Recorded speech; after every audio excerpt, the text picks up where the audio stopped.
Hi, I'm James, and in this video I'm taking a look at Grand Theft Auto 5 running on Intel Iris Pro 5200 graphics.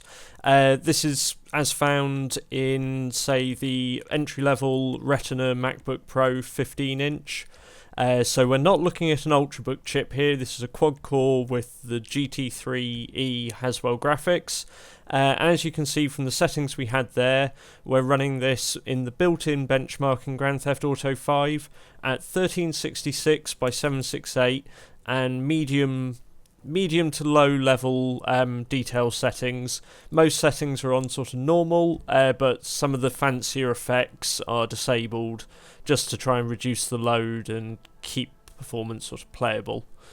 And actually the game performs surprisingly well. We're using the latest drivers, which are in the 4100 series, released last month.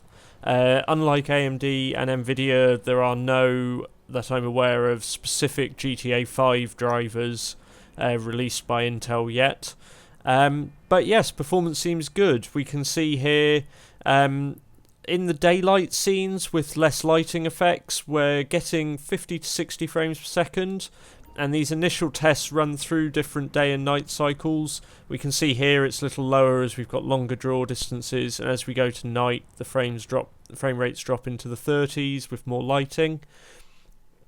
But you've got a level here around, say, the previous generation consoles in terms of both graphical quality, and if you set the VSync to half, which locks the game at 30 frames per second, so refreshes sort of once every second time the screen refreshes, then you get a very smooth performance from the game, as it will just consistently run at 30 frames per second with reasonable graphics settings, above 720p resolution. So as I say, very like, say, the Xbox 360 or PS3 version.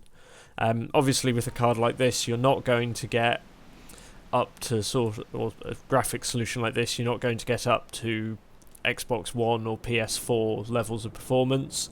But even in this final test here, which is sort of a longer, more gameplay style sequence, we can see where it flies through with the plane here and then goes into a chase sequence on the ground in the car.